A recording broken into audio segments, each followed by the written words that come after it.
Hello, friends. My name is Steve, and we're here today to discuss chapters 11 through 15 of Curse of the Mistwraith. Happy to be here with the crew, and so we'll go around the room and do some introductions, and then we'll get into it. Lots to talk about.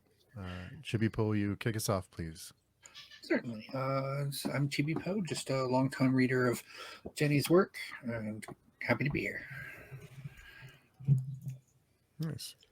Very nice. My name's Chris Moen, sometimes YouTuber, sometimes appear on Steve's channel, and first-time reader of Curse of the Mistwraith. Nice. Gerard? My name is Jared, and I'm a YouTuber as well. And this is the first time I've read Curse of the Mistwraith as well.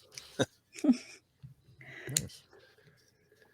And I'm Varsha. I am also a YouTuber, I guess. I have a very small channel that I post on occasionally.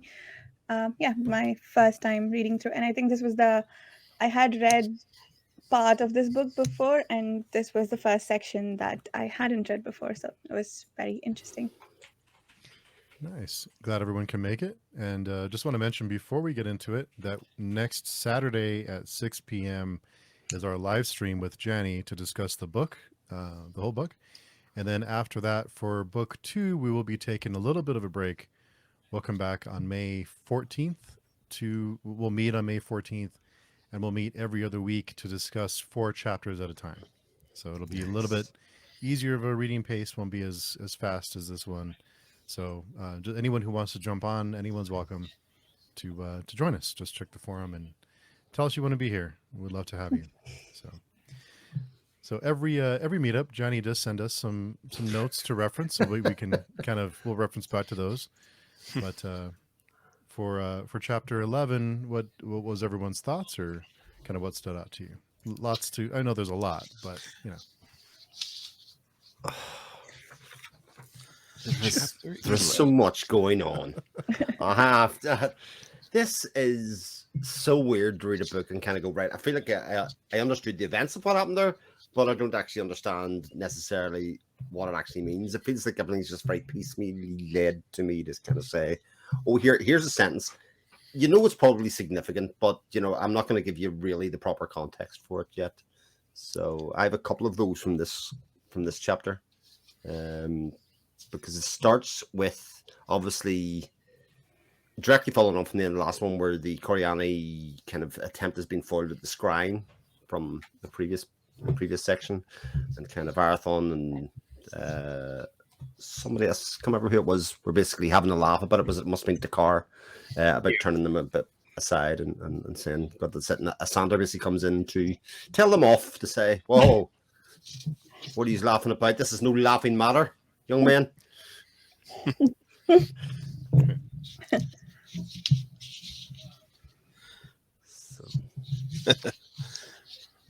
Yeah. I think for me, this was a chapter in which I went, oh, that's so cool, because of the time aspect of the Mistwraith that they discover. It's in this chapter, right?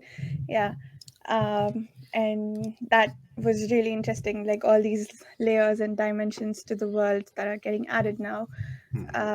And I think almost immediately we see Seth Weir also trying to, now that they actually, I think the conclusion that it is time aspected, it felt a bit like, they jumped many levels of logic to get there. I didn't understand how they came to that conclusion. I didn't feel like they had a lot more new information now than they had with, yeah.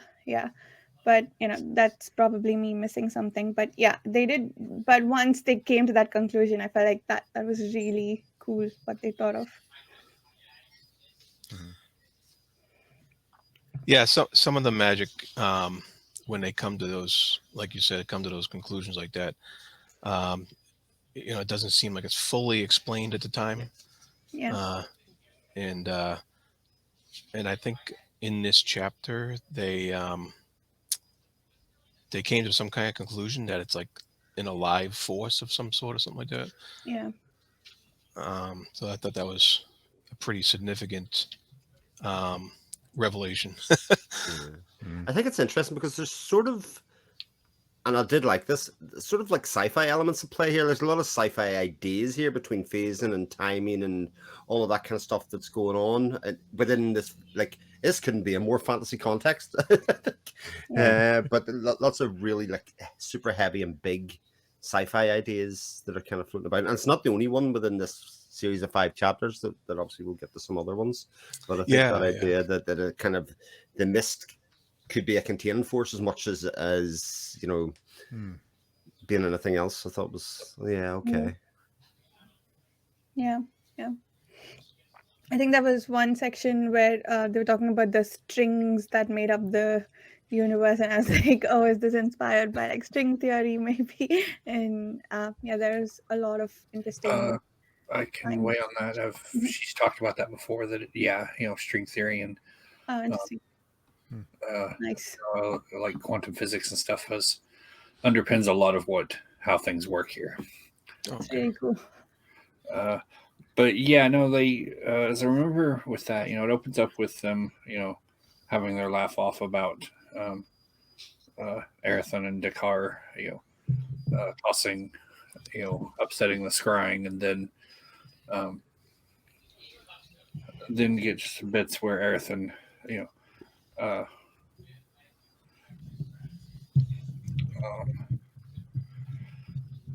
finally makes his decision about the crown, and then we get to the whole bit where he and Lysair are talking, and what goes down there, and it's like since they can't, like they'd mentioned, I think at some point before, that the Paravians just like went up and disappeared, and so they didn't really have any idea, any way to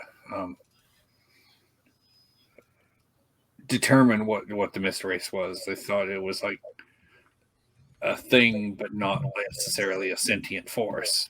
And then, we learn, no, there's something more going on here.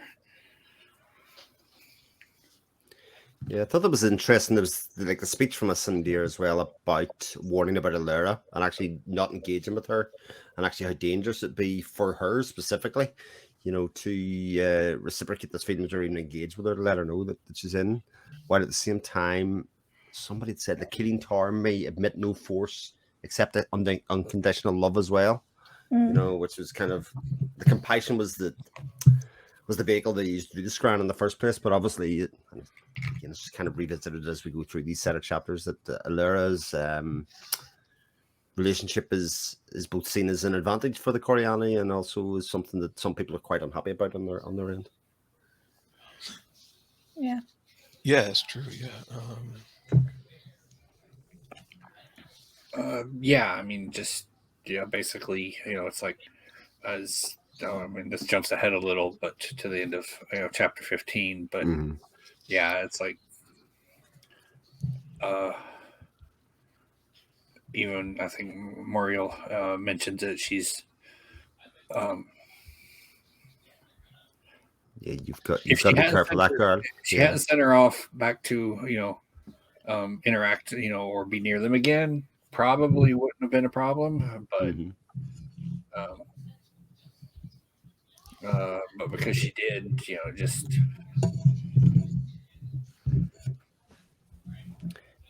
she's an interesting character for sure.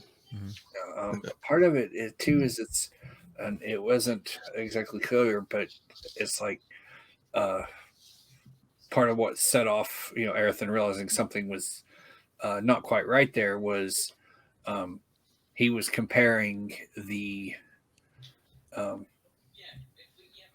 I guess the impression of Allura that they were using against what he remembered from the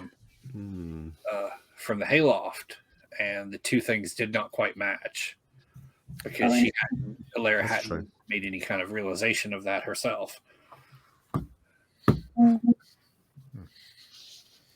thing that I thought was interesting is, on this page, I forget what page it is. I have a picture of it, but hunched over as a terrified child, the poker dangling from the deadened hands, Dakar whispered, "Pure spirit, Ath's mercy, we'd actually be setting the thing free." So it's almost like, Yeah, and I think it sort of reinforces the idea that the Fellowship actually don't understand very much about anything that's going on here. You know, they have been planning for this for many years. They've been kind of talking about it for many years, but all this is all new information to them. Mm. Yeah, for centuries actually. Yeah, yeah, Yeah. And Yeah. Yeah, it's Oh, sorry. Is that why they trapped it instead of trying to just kill it altogether? yeah. But yeah, that was their fear, was if they all they were doing was reducing the space that contained it. So Mm. it's like all of the however many spirits are in there eventually were reduced down to however The flask. much fog you can fit inside that container. I don't know the volume of fog, so the ectoplasm. yeah, and but destroy enough fog, and then the spirits just break loose and they all go willy nilly. Mhm. yeah, there was some speculation between the different sorcerers here, like Sethvir and Traith, who had tried to. I guess they tried to fight it before. Well, Traith was fighting it at closing the door, wasn't he? I think that was part of it, wasn't he? He was doing First that. invaded, yeah. Yeah, he said he kind of seared away half of his memory or something, his awareness. Mhm. Yeah, And Yeah. so this has kind of been a problem. So they had some kind of clue that they needed. I guess they needed a little more than just themselves to be able to take care of this. Mm. but it is funny that the Fellowship are sort of in the same place as the Reader, as in we really don't have enough information to make definitive kind of observations, and you're kind of all you can do is kind of take another little bit of information and keep on speculating as to what's happening, which is what the Reader and they are doing. So I did think it's interesting though. It's like, even though it's like they had no, by their own admission, no inkling that it was a sentient, or that there were all those spirits in there, but it's just like that comes out. But they pretty much they don't miss a beat in developing a way to deal with it. They're like, yeah, no, this is new information, but we know ways to deal with this. So so it really drives home that it's like they have centuries, a long time of having dealt with a lot of stuff. So there's a lot of experience here. Yeah, I think it was also. Sorry, go ahead. Yeah, I don't know who I interrupted. Sorry. I think it was really interesting that Sedgwick almost immediately knew how to go into time aspects and do whatever sorcery he did there. So that's interesting. Both like to what you said, Chibipo, that they knew immediately how to deal with it once they had a guess. But also, if that is an area that it's also interesting that they didn't think to check there. Maybe they don't frequently encounter beings that can influence across time. I do think they were very quick to dismiss it. It was kind of like, oh, this is all new information. This could be potentially end of the world. But you know what? Let's keep on doing it. Let's keep on going. Yeah. I think we saw the Fellowship make a lot of mistakes in this. And I did wonder, so most stories with a prophecy that I have read or watched, the knowing of the prophecy leads people to do things that they probably wouldn't have otherwise. This feels a bit like that, but maybe not quite to the same extent. Like the fact that they decided to sacrifice Lysair, and they knew that he was going to turn against Arathon at some point and like maybe cause war, and also they were trying to protect their secrets.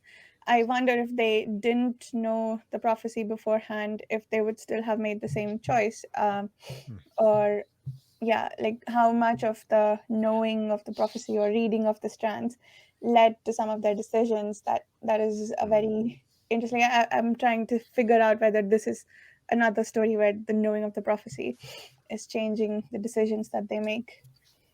Yeah.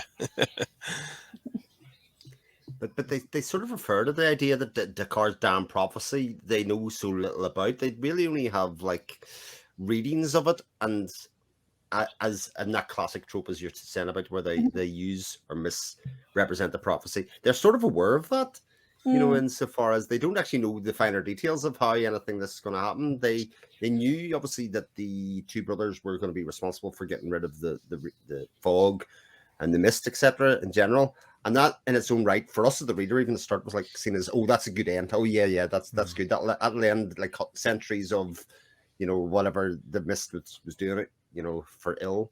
But actually, you know, well, what does that mean?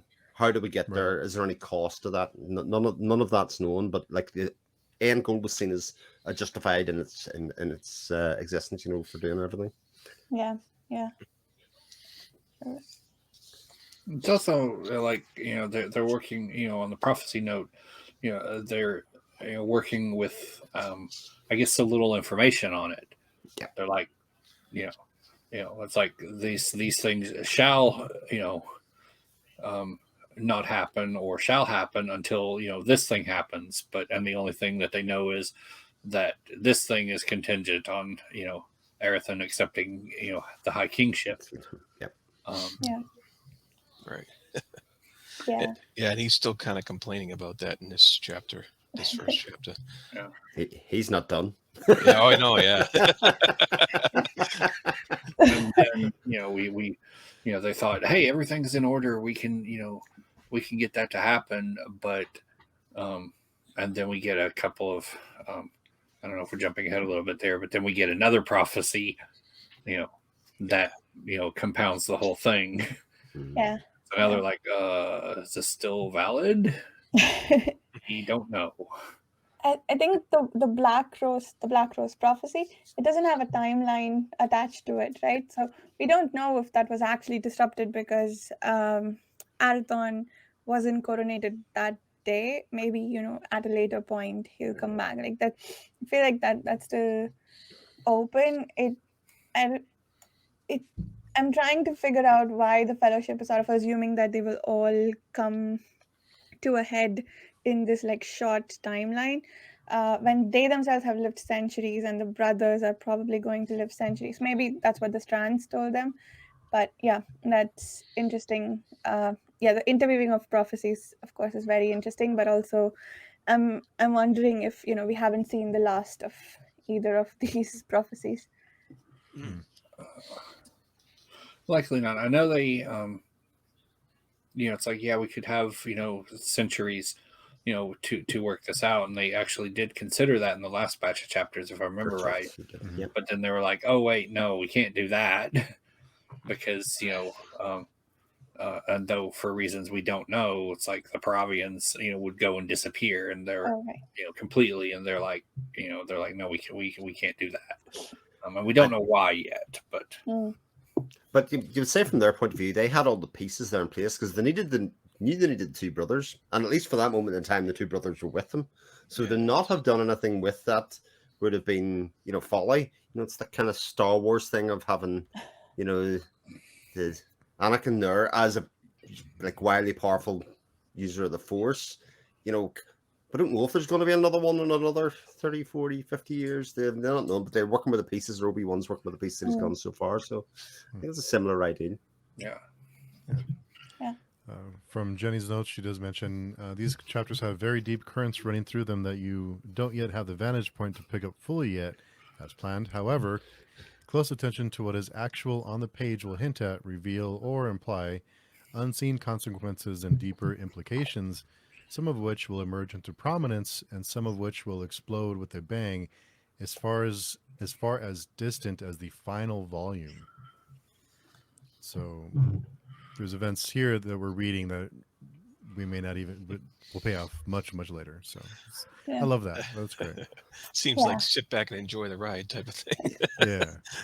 Yeah, like the linchpin for the Black Rose is, you know, it'll take root on the day Arathon embraces kingship. So yeah, it's entirely possible that the way they went about this is they're like the first one. They were going to coronate this, and I'm like, yeah, but that doesn't necessarily mean he's going to embrace kingship. You know, he could be off in the middle of nowhere and just have an epiphany, and you know, Yeah, and it's not necessarily kingship of Rathane, right? Like, I mean, he's sort of leading the clans now. Maybe it's for a different group or that subset group, perhaps. Yeah. yeah, and we still too have, you know, the question of what exactly do the kings do? It's just like the townsfolk and whatnot don't want them back, but we don't really know why. Yeah. Yeah. And Why I think was she's mentioned it's like they're not kings like, you know, we would think of a king. See, and that question comes to my mind as well, but I'm left with a kind of thing at the moment. Is that this would be interesting to ask probably Johnny next week? Is it kind of feels at the moment that it's a kind of anti-capitalist kind of narrative is what they're going to do. The kind of capitalism is taking over.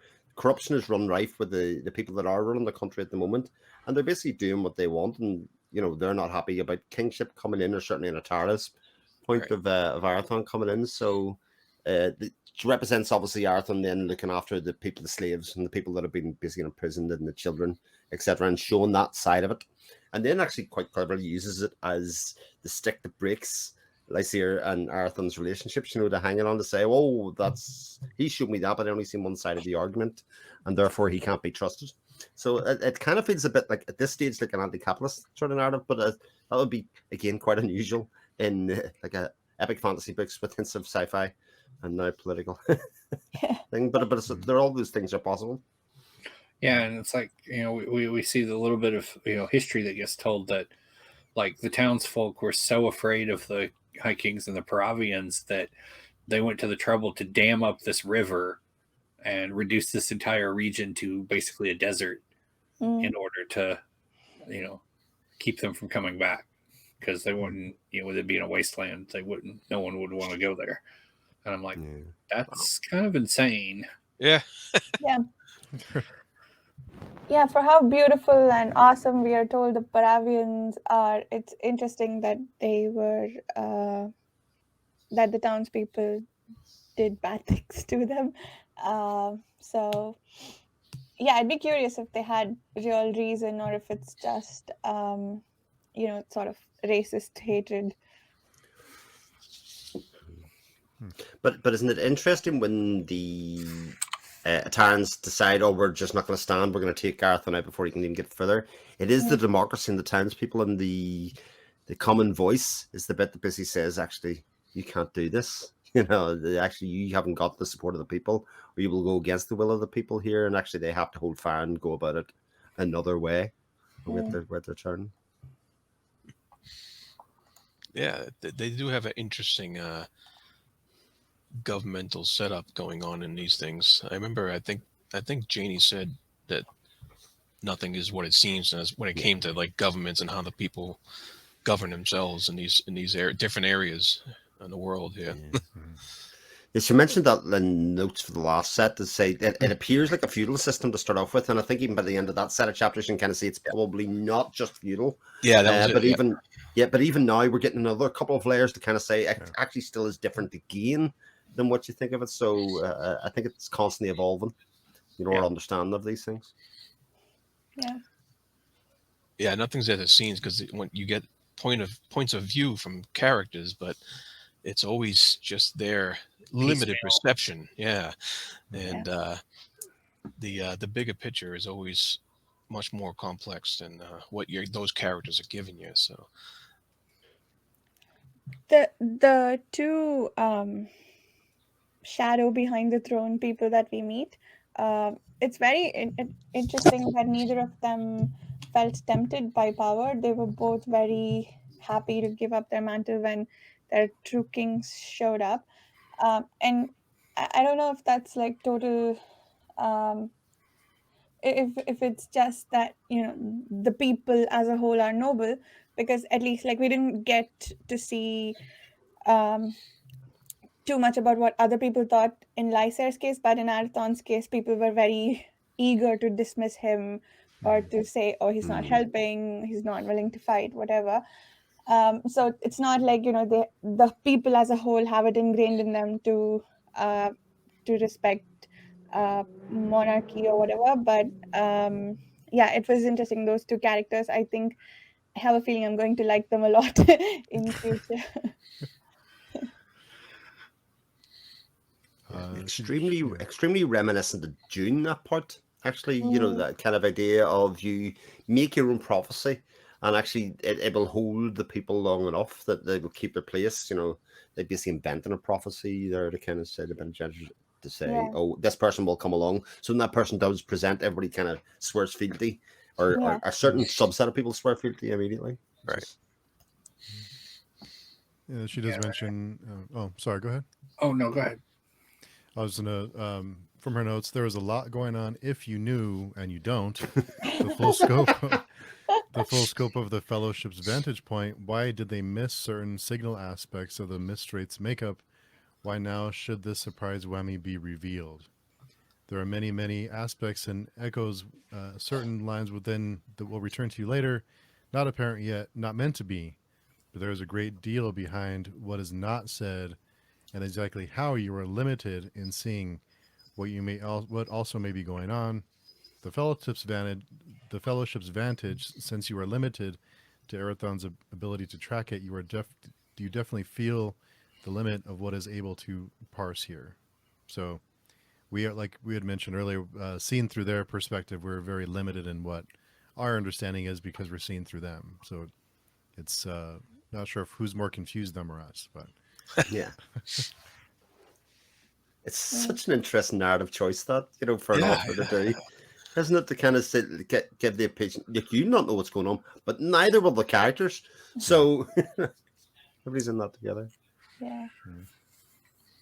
And I'm curious about the extent of Arathon's knowledge of magecraft as compared to the Fellowship. I mean, he's obviously had far less training, but the fact that the Fellowship sorcerers wanted to protect even whatever knowledge he might have, I'm wondering if he's a fairly accomplished sorcerer himself as well. Like, I mean, my default instinct was to assume that, compared to their centuries of knowledge, he's probably, I mean, he just barely probably knows a little bit more than Lysair, but it feels like the Fellowship thinks otherwise.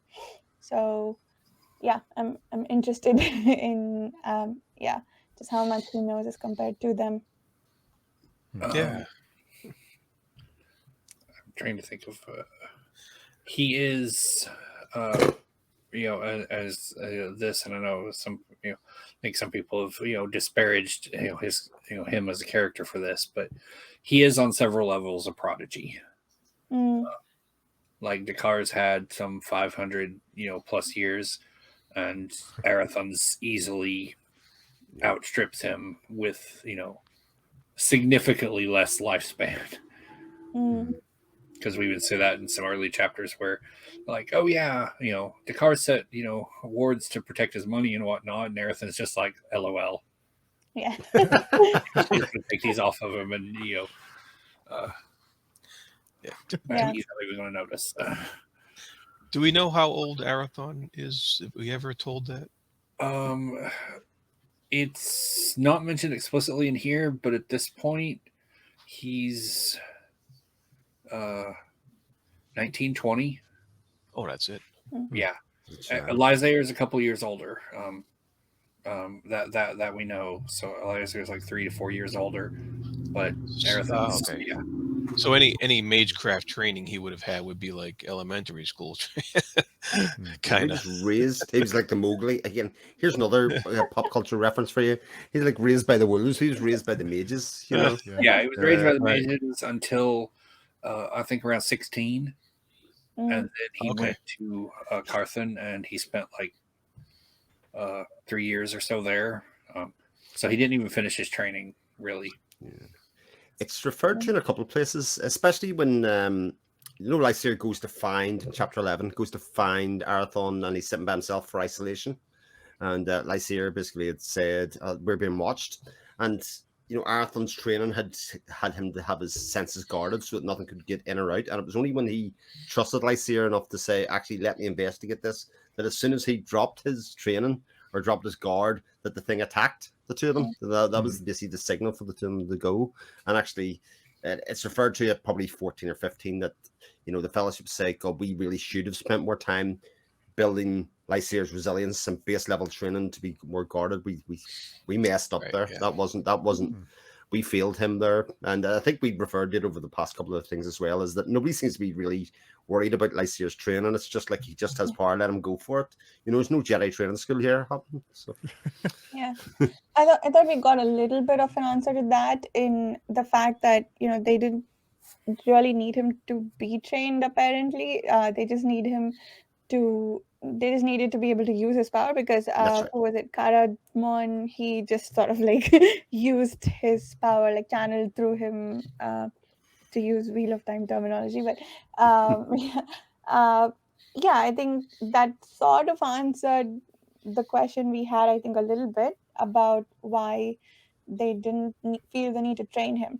But knowing what they did know from the strands that the Mistwraith might impact Lysair, and then later on from when the Mistwraith attacked the two brothers, the fact that they did not protect, like knowing that it can go into your mind and make you do things, I feel like they already knew that when the first time that it attacked them, right?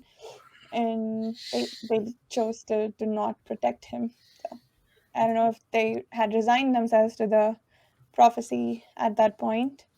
And yeah, sort of, but they were also like, well, we need to have the Provians back, and they saw all the possible futures, were don't have the Provians back or multiple variations of, Lysair raises all the townsfolk to war for some reason, and they didn't have any explanation as to why, and I see.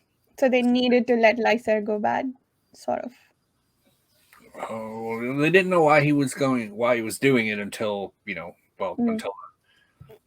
until like the very last minute there, with Dakar's a little fit in the and then he. But I thought it was also interesting is during that the entire fight they got Caradmon's permission was using casting sorcery through his light and helping reinforce it and everything, and is like compelling him to push past his limits up until that very last instant, and then Caradmon's like, okay, this next thing, if you're going to do this, it has to wholly 100% be your decision. And Caradmon just kind of vacates Lysair's address or whatever. I don't know how you describe it. Yeah, so I'm assuming he like 100% like just detached himself, because it's like I was thinking about that. I was like, if Caradmon was in so close unity with Lysair, how did he not see the wraith insinuating itself in during that moment? This was later on in like chapter 12. Conquest. The Conquest 13, chapter, I think. 13. 13. Yeah, 13 isn't it? Yeah. 13. So there was also, I think, to Janny's notes here about... Like 12, sorry. Yeah, 12 was Conquest. Yeah, 12, yeah. To Janny's notes here about what the sorcerers know and when they figured out what. There was also another thing that someone mentioned at some point. I think that the Mistwraith is similar to the creatures or spirits that are in the Myrtlewane swamp, and so they have met a creature like this before, apparently, but maybe this one's more powerful or has more talents than the other one. So yeah, it almost feels like they had a lot of hints about its nature, but there was still something missing that didn't help them figure out what it could be. The Mathuri, and the questions about them do come up in the next book. Mm. We'll get some info about them, plus definitive answer of what Dish the Air actually is. Okay. Okay. And what its origins are. So I won't say too much on that because that'll be forthcoming. Nice. Yeah, I thought it was very amusing that the Mistwraith is trapped in a flask. Yeah. Did anyone else get goosebumps when in that the 3 snippets that we get at the end of every chapter? One of them was that the Mistwraith is still alive and trying to figure out how it can influence the world. Yep. Yeah, I love those. Trapped in a little jar brooding.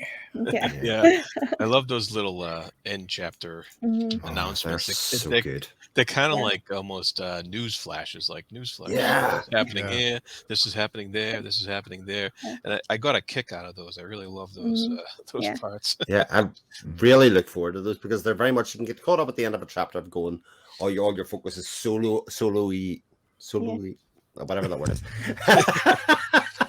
on the events that just happened there. But it's kind of like, here's all the things that are happening in the world. Don't forget, some we know about, some we don't. Yeah. And most of them, they come to fruition, or like you see what the significance of that was almost in the immediate next chapter. So it's almost like a preview of what's coming. Is really cool. So on Coronation Day, we get Lazaire making his grand statement, and this is where like my first few reads through this long ago, I wasn't quite so generous in my assessment, but I actually really feel bad for Lazaire here, because you can just completely tell he's been completely twisted around. Like every single thing that happens or is actions that Lazaire instigates, and you just watch Lazaire also simultaneously just twists around the logic and reasoning in his head to where none of this is his fault. Yeah. It's all Erwin. There was, I think, a chapter, like one subsection of the chapter, either in the one immediately preceding Coronation Day, or maybe, I think it was after Conquest, but I think it's called Introspection or something. And that whole section is Lysaid thinking to himself about all the things he wants to change and do right and whatnot. And then immediately after that, I think we see him basically twist all of his sense of justice to the other direction. And I thought that was really sad, like what you said, that someone who's capable of thinking so clearly and trying to correct their previous wrongs or whatever, change their sense of self even to a certain extent, that they get twisted like that. I think I agree with you, Chipo, that is really sad, and I did feel bad for him, I think. For anyone who's finished, I don't know if everybody ever's got through the rest of them. Yes, I can safely say it's going to get worse. I'm going to feel really bad. Jared knows what I'm talking about. For this book, but the early in chapter 12, I think I have this copy. I don't know what copy you guys have, but you get that too, But it's on. I've switched. This is you switched. But it's on page 439. Lysaia is going over the classic, ideas of duty and at his father's knee, and the land and the people must come first, and all that stuff, and then later on, after the coronation and after the battle and all that stuff, like later on in chapter 14, it's almost turned around, as he almost takes a more villainizing look at chivalry, where he's he's like swearing to get Arathon and stuff like that, and it's like you see that 360 in his attitude towards land and people, and his attitude towards duty, and how he and how he approaches it, you know, and it was a fascinating, you know, dichotomy there. Yeah. Yeah, like it's. Oh, sorry.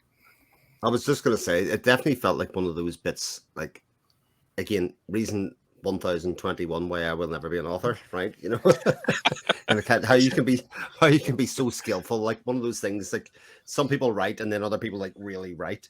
All that happened in that thing was that Destier basically give him prejudice, you know, from a couple from one area, and exactly the whole situations. He thinks of them in exactly the same way, but he comes from a position of prejudice, which is that that Svalin are the enemy of the Amaroth people, you know, as that, and not to be trusted. And just that in its own right, where he was making excuses for Arathon, you know, he was very much sticking up for him all the way along. That is now flipped. They've kind of been saying, but they're not to be trusted. So if I use that as my lens to view the world through, then all those decisions and conversations that I've had are all very much different, you know, and differently represented. It's such brilliant writing and plot. Yeah, it is. Yeah, this is a dude who's just like really closed off and personal, and you know, doesn't get close to people, and you're just seeing that as you know, it's like, well, they're ever and always Amroth's enemy, I think is the that's it. Yeah, the phrase right after the they capture it, and he's, you know, the race like twisting him around, and so all those little behaviors are just like, yeah, no, this is all a secretive, and he's a schemer, and there's something sinister happening here. I just know it. Yeah. Plus, like, you know, when after he wakes up, where he's just like immediately he's like, you know, he blames everything on Arathon, even though the one who incited the riot and caused chaos and everything was Lysair. It's like, no, it was Arathon's fault. Arathon did all that. Yeah, it was a great turnaround, and it happened with Arathon a little bit too, from our perspective. You know, the beginning of the book, he's so cold and matter of fact, and you know, just keeping them alive and getting them going. And by the end of the book, in the battle, in this, I think it was 14 to 15 now, all of a sudden he's very empathic, and he's feeling everything, and then very emotional. And so it was you know, the turnaround of both the half brothers just was so skillfully done. It was just beautiful. Yeah. I especially liked when, from Elira's perspective, when Moriel and Lorenda are looking at the water, and what she's able to show them is Arathon's, with all his guards that he tends to put up, stripped away. Just I think his core nature. I thought that scene was really brilliant. Yeah, that was a good one. There was some, you know, interesting stuff there too. Just like, you know, I was kind of mentioned earlier. Moriel mentions that she's, you know, by sending Alara on, she's basically ruined, you know, very promising talent for them, because, you know, and then, but at the same time, we see that, you know, Moriel is, you know, just tired and old, and you know, doesn't have a lot of patience for, you know, character flaws and shortcomings. And you know, we can see she even kind of warns Lorinda about one, but that seems to sail right over Lorinda's head. Yeah, I really like what she tells Lorinda about, you know, if she has to crash and burn, let her do it because of the decisions she makes, not because you are angry about, you know, some indiscretions on her part. So I'm really paraphrasing and maybe misquoting what she actually says, but like that's sort of the essence, right? That and I really liked that. I think that's also a really interesting take on, I don't know, some things that we might encounter in daily life as well. Yeah, it's a couple of centuries of wisdom there. Yeah. Yeah, like I think it's too, you know, it's like they mentioned, you know, or Alara tried to, you know, put that forward, trying to get, you know, an ally in the Coriani for Arathon, and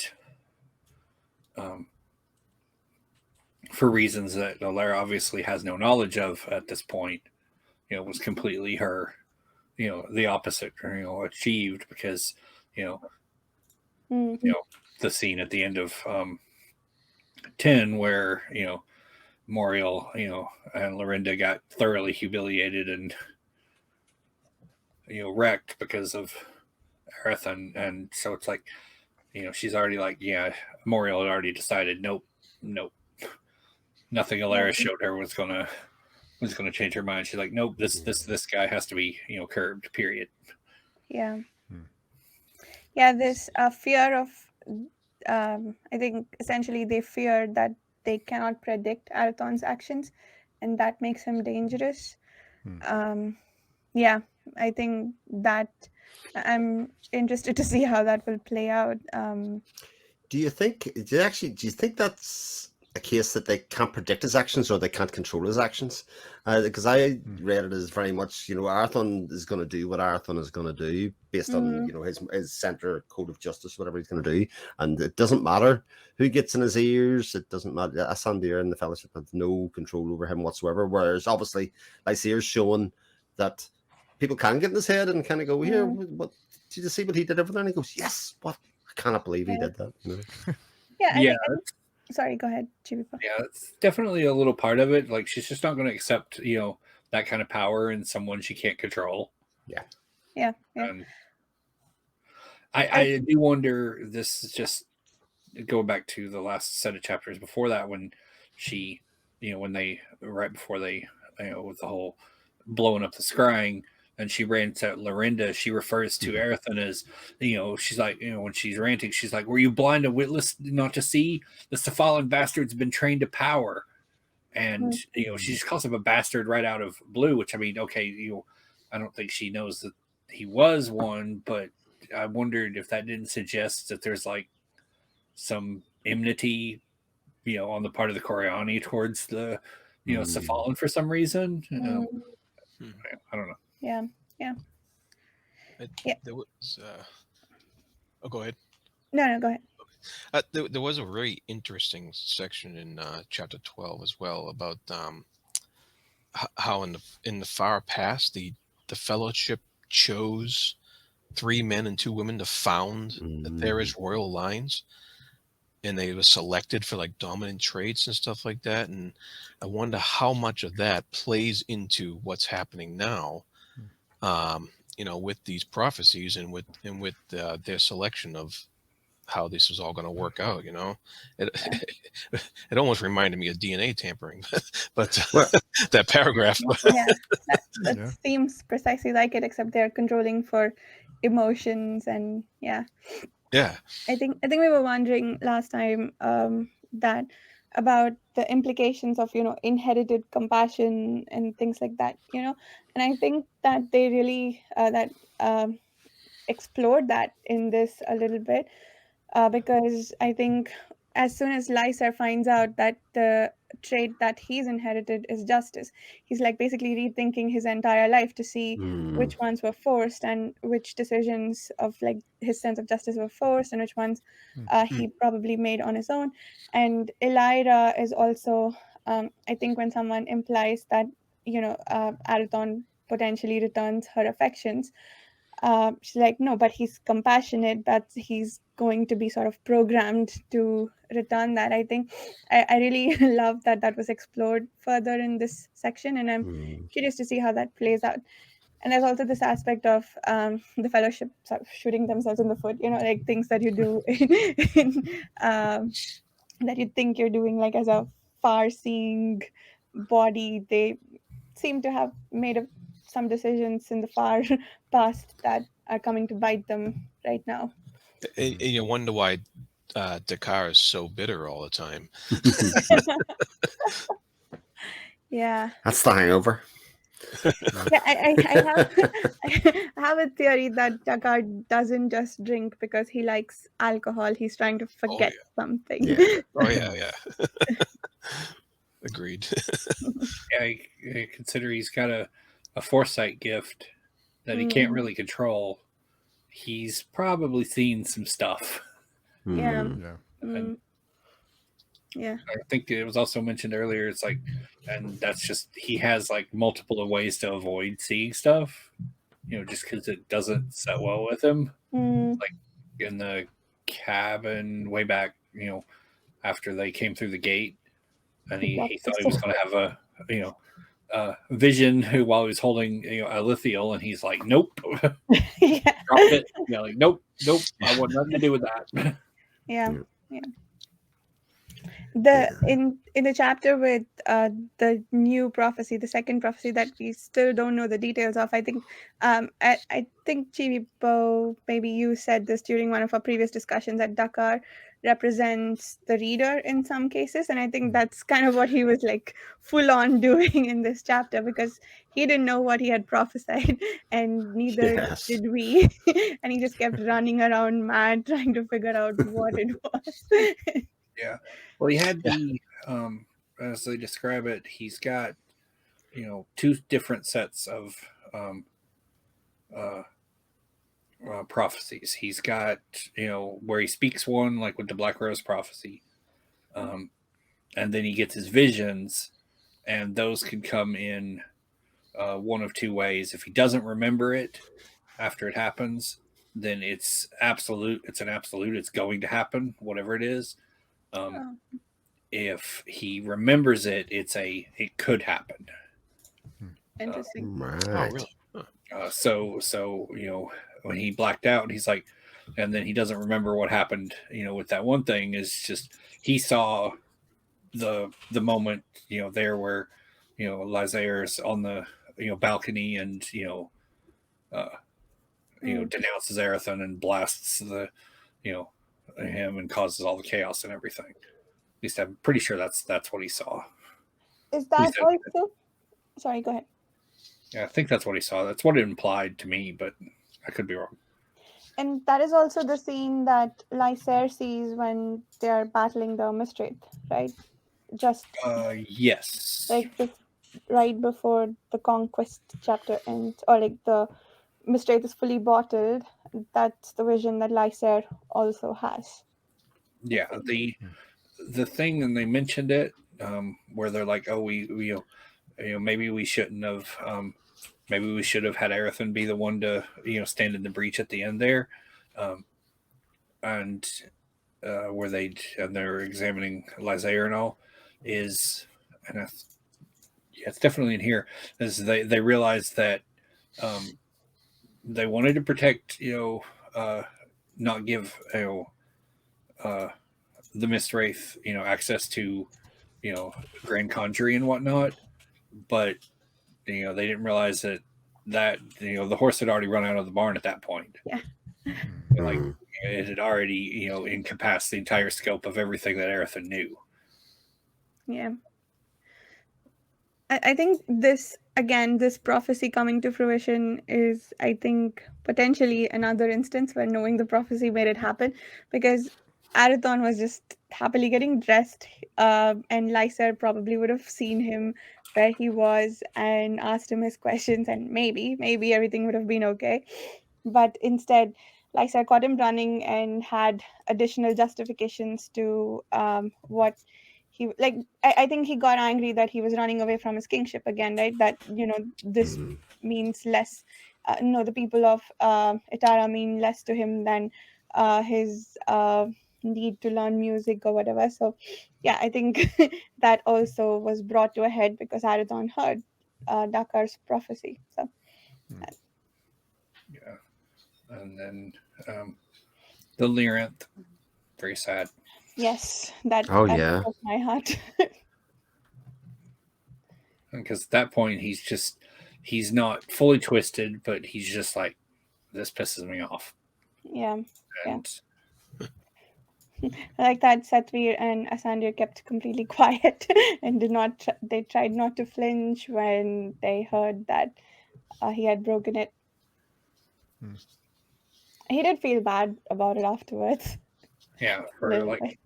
Yeah, it's like for 2 seconds. Yeah, it's just for a little while. Yeah.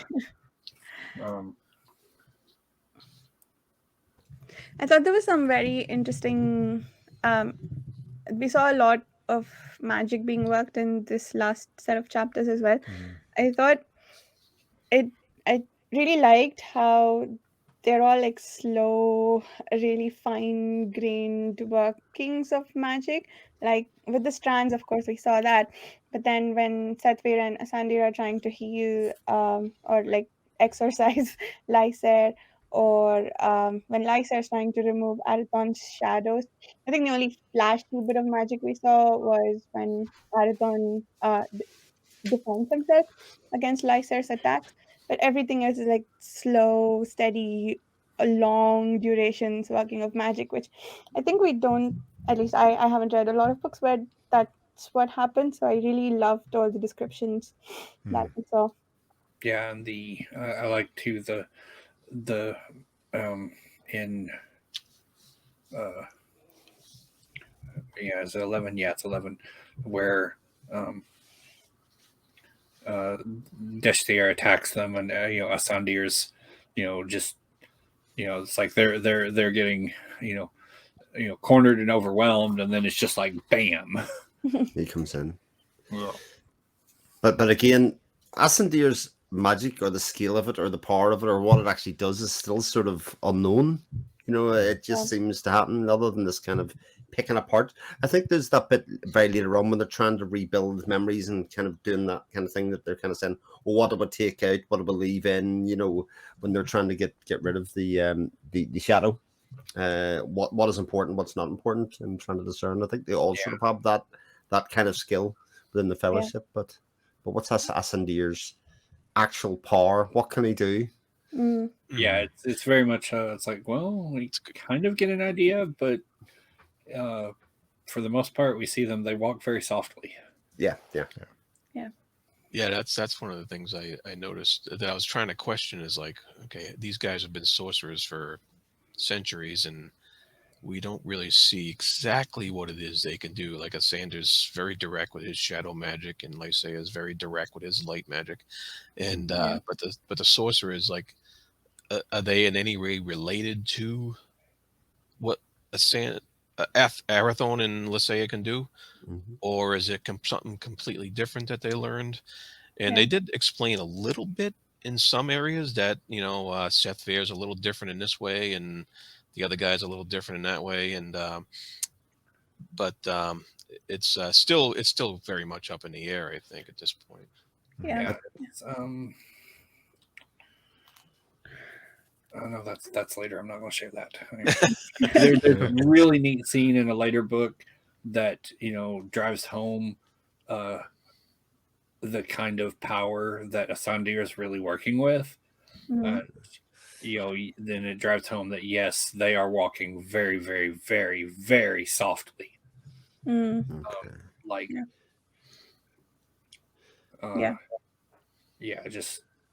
then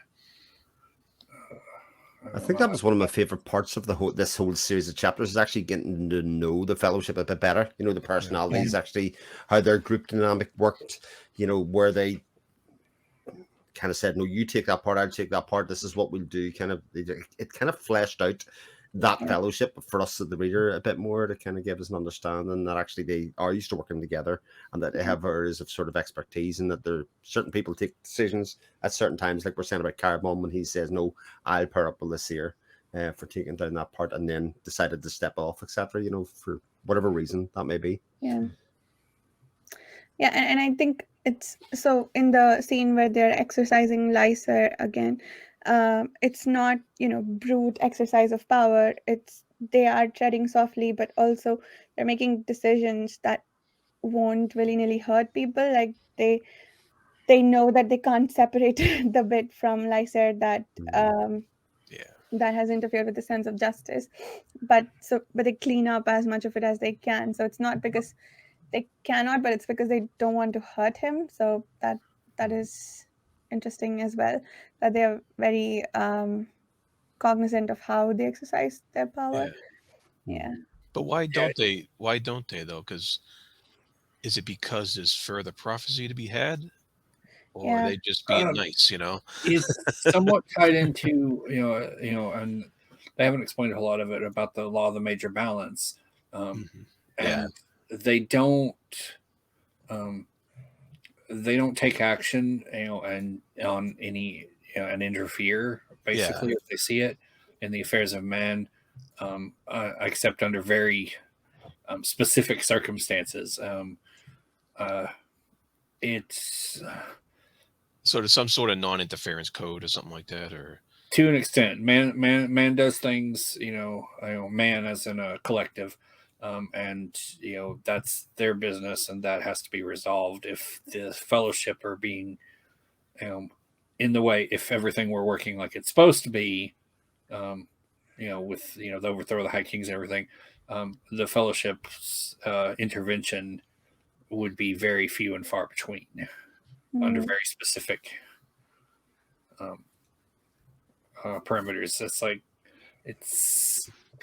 I guess he's sort of squint as implied that if they're going off the off script from that, would probably not be a good thing for a lot of people. But as you said, they've been around centuries, thousands of years, easily, and I like the tone of, it's like they clearly have a lot of power and they're aware of the effects of exercising that power, and like with the exorcism of Lysair and the Wraith, they're doing their utmost to make sure that they don't damage anything on their way out. Like, all right, we've sealed off all these things. These things will be fine. Trying to minimize the impact of their actions. That brings up a bunch of questions. But I'm hoping some more stuff will get revealed in future books. I'm sure it is. Oh, yes. There seemed to be an implication, or at least assumption, on the fellowship's part that, when the fellowship is restored, it will be the same 7 that it was before. So the 2 who are missing, I guess the betrayer and the one who went looking for the Paravians. So I figured any 7 sorcerers of similar power could make the fellowship, but it seems like the fellowship is these very specific 7 people. Yes. When it refers to that, it's like they do have allies like Varane and Dakar, and there are others too, but the 7, as his prophecy refers to those original 7. So Davian and Salatus, are the 2 who are incognito. We don't know where they are now. When Satvir thought that when Satvir figured out the name of the one of the wraiths of the Mistwraith, and he said this used to be human before, I thought maybe that the fellowship sorcerer who betrayed them maybe brought the Mistwraith about, but it wasn't. I think it was just there is a human, someone who used to be human who has now become one of the spirits of the Mistwraith, I guess. Yeah, the latter part. I could tell everybody, but like I said, it will be answered. So yeah, we'll get first part of it in ships, and then the full explanation is in Warhost. Okay. And for more of Janny's notes, we get more insights into the Mistwraith during the Fellowship's analysis and clearing of Lysair's possession. Why do they miss this across time? Again, they've been tripped up by this phenomenon. Tuck this away for later. Yeah. Is this fun for you, Johnny? Is this fun for you?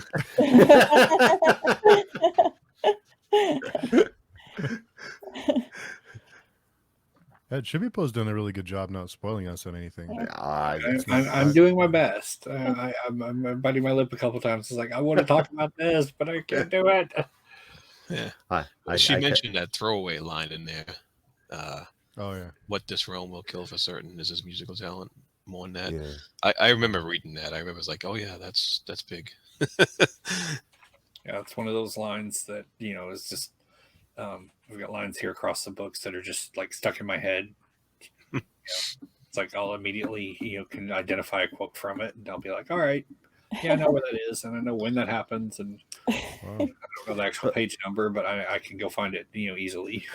But again, what is his musical talent? Because it's obviously just not playing the Labyrinth really well. There's obviously, another level to that actually is supposedly really important to the future of the world and all that kind of stuff. Because obviously Halloran sort of spots this in him as well later on, kind of going like, I can see what he's doing for everybody else, but I actually see it. It's a bit like we were talking about, the musician spotting the other musician, from across the room, and actually kind of going, I can read in between your actions here, which I think is quite clever.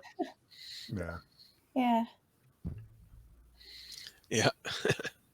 It doesn't Halloran despair, or does he get another chance? I can't remember if he gets another chance to try to teach him stuff, or is that beyond the chapter 15? I think it's beyond here, but that is exploration, because Halloran is the guy that they talked about as being the master who he should be apprenticed with, in the future, given the opportunity that he's promised to. I think that isn't right, because he first appeared, I think, on one of those little, there was like 3 notes between the chapters, as in there, and you're kind of like, oh, right, he's kind of over there somewhere at the moment, but we'll get there. Yeah. Yeah. It's one of those. Another one I like. What's the line? You are the enemy I never expected to face. When does that happen? Oh yeah. That's when Halloran confronts him at one point. Right. I think it's in chapter 15. Yeah. I think it is. It He feels doesn't like get a lot something I've read. from him, but I would try it in Peruvian, but I'm not sure of the pronunciation for all the words. So I was like, I'll just do the translation. You've got to own it, Chipo. This is the thing. You just say it like you know exactly what you're talking about. He goes, yeah, I heard a guy on a podcast once. He pronounced it like this. This is how you pronounce it. Yeah.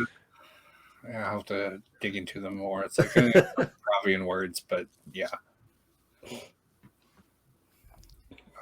Just I don't remember all the bits. I'd have to look it up, and then I can try and pronounce it, but it'd probably be horrible.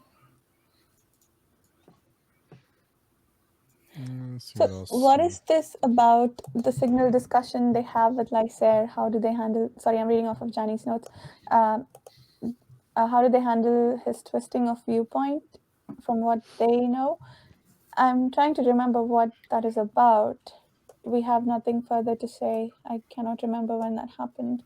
That's post removing the Wraith. They make an attempt, and I think this is part of their, not taking, action, and, like also Moriel's, views it as a misstep, but Alera's like, was like, no, but, where they make an effort to, dissuade him from, the course of action they know he's going to take, but, by their own statement, they don't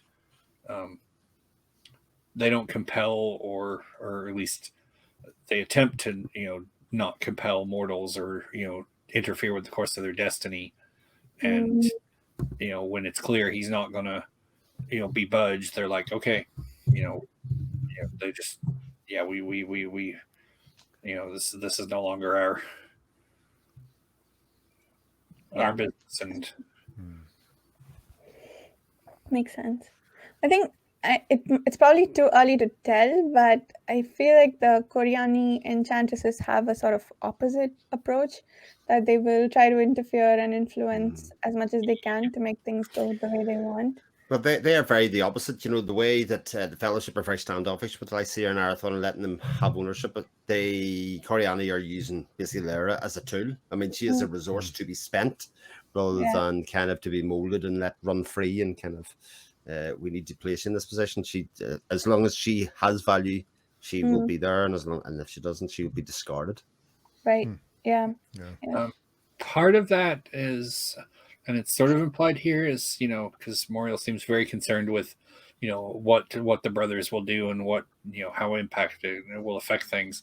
They seem to be very focused and as Thunder mentions this way early, that Alara picks up on, that they're very focused on the present and what's going on now, whereas the Seven seem to be, they're looking way, like with the strands, they're looking, they're I don't know a good word. I'm failing to find the good word here. Just they've got a much larger view of what's going on. Mm-hmm. Like they're looking huge. They're looking like at everything, and the Coriani are like, well, we're concerned about this,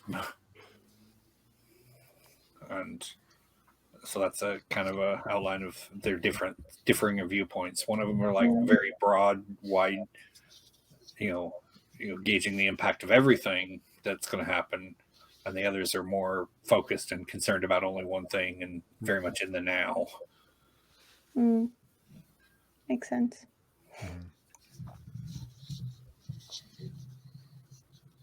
Man, there's a lot happens in 5 chapters. Holy Yeah. smokes. Yeah.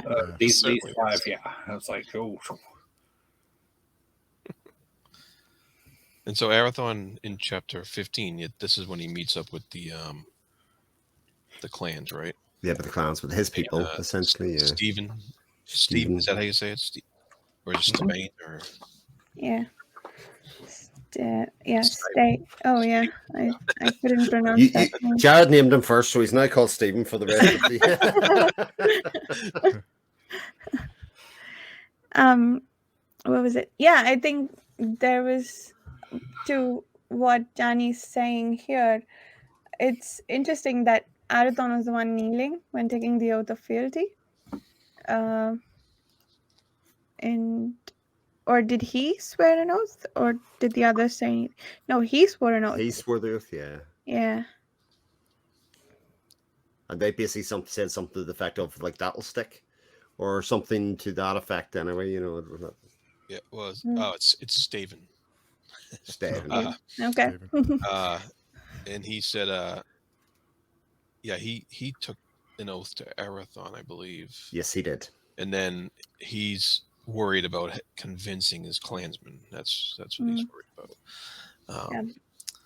But I found that a whole thing fascinating, because it's like Arathon just got crowned, kind of by force with the sorcerers, and then now he's getting oaths from these clansmen, and it was just funny how that all worked out. It threw me for a loop, because I wasn't expecting that kind of, he's in one place getting crowned forcefully, and then he's in another place where these people want to follow him. And but isn't it interesting that, I mean, I assume everybody felt the same, is that when we read about this conversation, even when he brought the girl and how they initially treated him before the crowning, we felt as the reader that Arathon was in safe company at that stage. That he had found his people, as opposed to every other situation he's been in.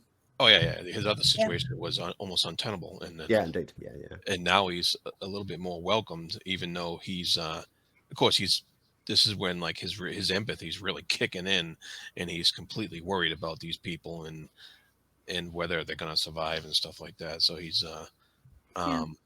it's quite impending there's a big battle coming from them that will essentially look to wipe them out. It seems like they're against the odds, and he's worried for them, but they're very much no, this is what we are here to do. If you weren't here, we would still be in this problem. Yeah, huge contrast though, and I just love all the contrasts that go on in this book. It's just incredible. Yeah, I'm looking at it, and it's like all the clansmen,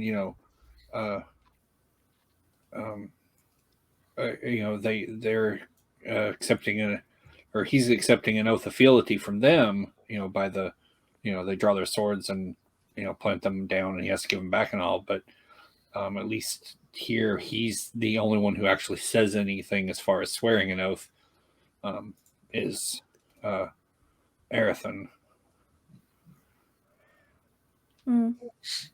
Yeah. Go ahead. Sorry. Go ahead. I say, through hardship, famine, or plague, I suffer no less than my sworn companions. In war, peace, and strife, I bind myself to the charter of the land as given by the Fellowship of Seven. Strike me dead should I fail to uphold. for all people the rights stated therein. Dakaran witness. Mm.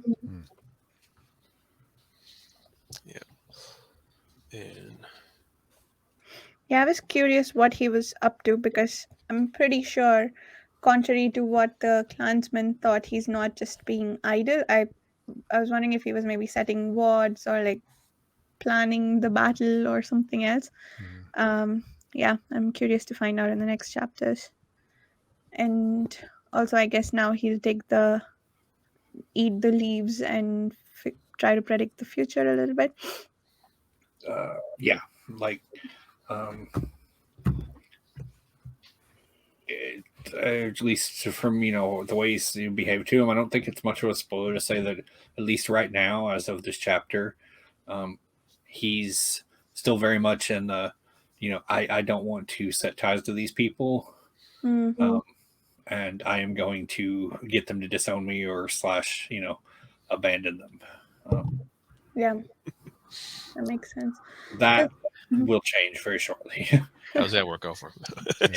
Not going to work out so well. There's so he's able to see the future because of his Sahelis far sight, right? So that must mean that Lyser at some point will, like, he's not trained to it, but maybe eventually he will be able to. So I'm interested in like how all these varying prophecies and predicting of the futures, how they all like, and they're all trying to influence the events and bring about the outcome that they want. I'm curious to see how that goes later on in the series. It's a bit of a more of an innate talent, the Sahelis Farsight. So it's more like you're interacting with people, and you'll basically you're innately / instinctively perceiving how the conversations and what the outcome will be, and you can adjust accordingly. I see. You can imagine this might be an incredibly useful ability if you're a particularly charismatic individual who wants to bind a following to him for the purposes of pursuing a crusade against someone. Yeah. Like Lyser.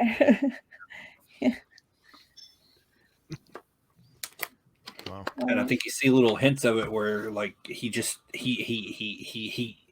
does things. He like instinctively knows how to do things to placate people and get them to start looking at him worshipfully. Like there's that messenger that pops up who's exhausted and whatnot, and he's like, no, we're have a seat. We're equal in stature, and just placates him. And the dude's all but staring at him worshipfully within 30 seconds. So it's really kind of scary. It is. As far as his charisma and insight into people. And I suppose as a contrast, Arathon had no one willing to follow him except for Steven. Yeah, and so far at least. It's like Lysair, likes to have a following, and I mean, I think it's kind of clear he likes kind of having the adulation or adoring amount of people. He was kind of brought up that way. Yeah. Arathon's a lot more self-sufficient, and it's like it's like I don't think he's going to refuse people, but he doesn't really want to build ties with them. Right. Although at this stage, Arathon has the most important people on his side, which is the reader. I think this is very much There's, I won't give the context for it, but there's a line in a later book, and I'm not going to tell you who he's talking to or anything. That this is from Arathon, I think sums it up really well. Where he says, "Don't mistake me for your husband. I've never loved a weakness that can be nurtured into dependency." And he's referring to Lysair there. Like I said, I'm not going to say, when you might guess who I'm talking about or who he's talking to. Yeah. From that one, but he's referring to Lysair there. And like I said, I'm not going to tell you any of the context of why he's talking to her or how he's talking to her or anything, but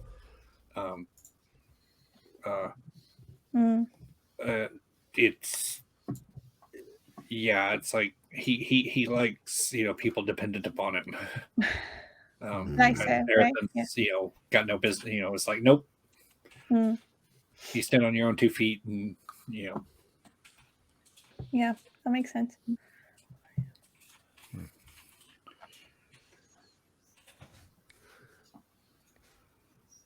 Lots of stuff. Yeah. It feels like such a study every time. Yeah. Like I come prepared with notes, and then everybody starts talking. You're like, oh wow, my head's swimming. There's so much stuff going on. Yeah. And Janny mentioned something about the interaction between Traith and Alara again. Yeah. Oh, I love Traith. I think Traith's so interesting. I think she might have jumped ahead a little there, because I'm like, wait, Traith and Alara don't meet until sometime in the next. Oh, right. Chapter. Okay. That's because I was kind of skimming through looking for that, and I'm like, what the hell? But Traith seems to have a more standoffish view than everybody else of everything else that's going on. Kind of like, less controlling and more kind of like, okay, let's watch and see what's happening here. But seems to have a good idea of what's happening.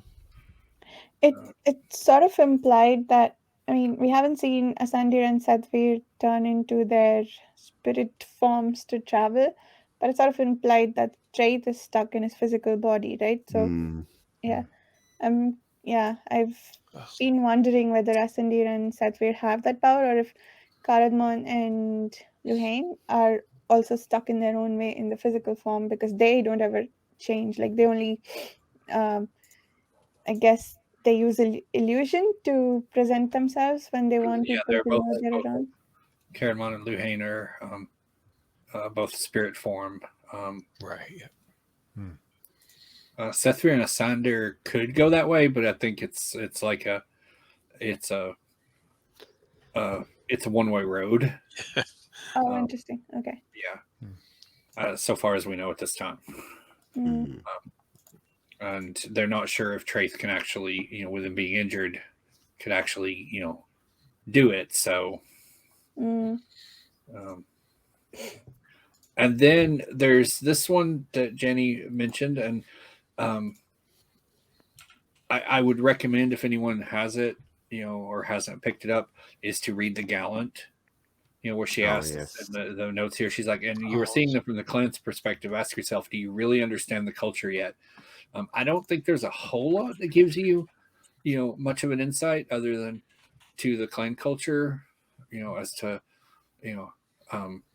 as far as the division. But I think if you read The Gallant, you get a better idea that, like I said, this is very much not a medieval feudal, king system. There's a lot more going on here. Yeah. Right. Huh. More books to read. Good. Yeah. I was wondering when I was going to squeeze it. Pages. It goes very quickly. I will even happily, I'll go buy a copy and, email it to people if you want. I think I acquired it a few weeks ago. Gallant, right? Yes. There's It's about we meet him briefly in this one during the Mirthful Lane Swamp stuff. It's about Varian.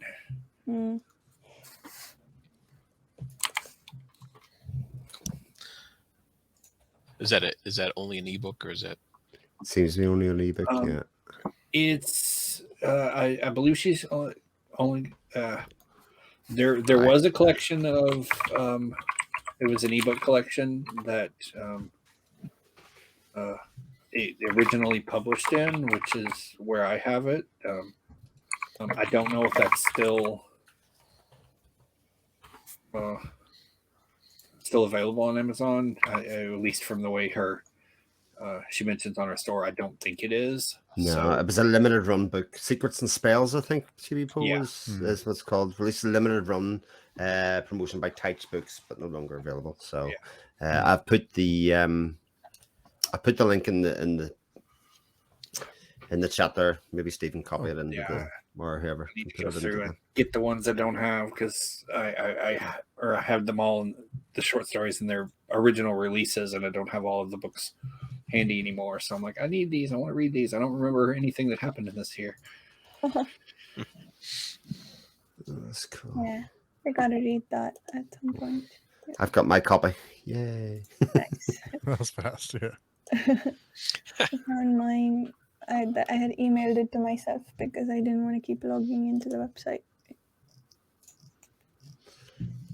Nice. Wow. And she does mention from her notes that brace for 16 through 18 because there the hammer falls. Yeah. I thought everything happened these 5 chapters. That's what I thought. Was set up. What a con. Wow. Everything always happens in the next set of chapters. Like we'll get to the end of this in our notes to be wait for the next book because that's where everything really happens. Yeah. Right. Yeah. Yeah. Hype. Good stuff. Cool.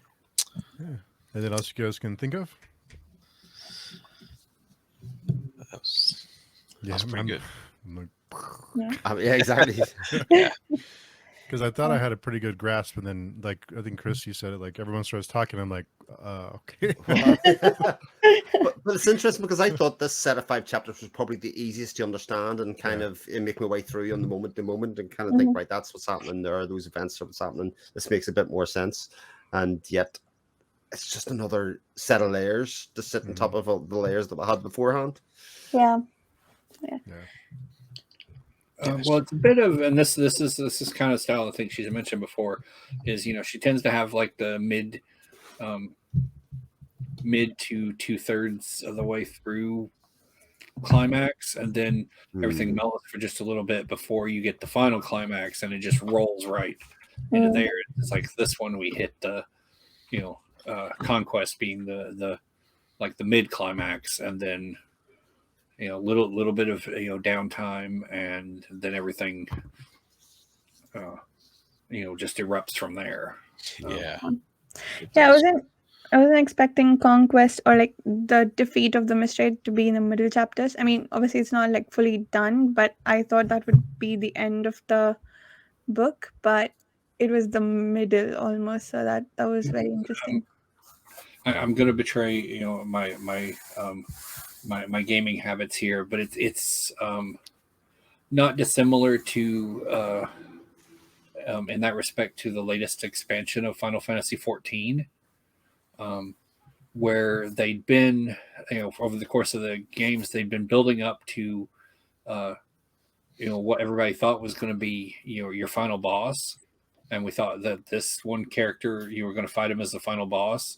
So if anyone's playing 14 and is in the newest expansion, you might want to mute me, but and then you get into the expansion and you get to level 83, and then you're fighting what you thought was going to be the final boss, and you're just like, wait, what? Why is this happening now? What's coming next? But it's not dissimilar to the idea like the book is called Curse of the Mistwraith. It didn't say defeat the Mistwraith. It doesn't it's not called any of that. So it's literally when that happened and then we got the curse, I was like, oh well, obviously this is what the book's really about. Yeah, it's emphasis on the curse. Yeah, until we got to that chapter, I thought the curse of the Mistwraith was just the fact that it existed that the land was cursed with the existence of the Mistwraith. But yeah, you're right. Like the part where it actually curses the brothers is now what the book is about. Right, yeah. Which is cool. Wow, okay. So next week we have the rest of the book with Janny. Lots of questions for her next week. Yes. Lots of things to discuss. Might not be talking to her by then. This might be maybe meet.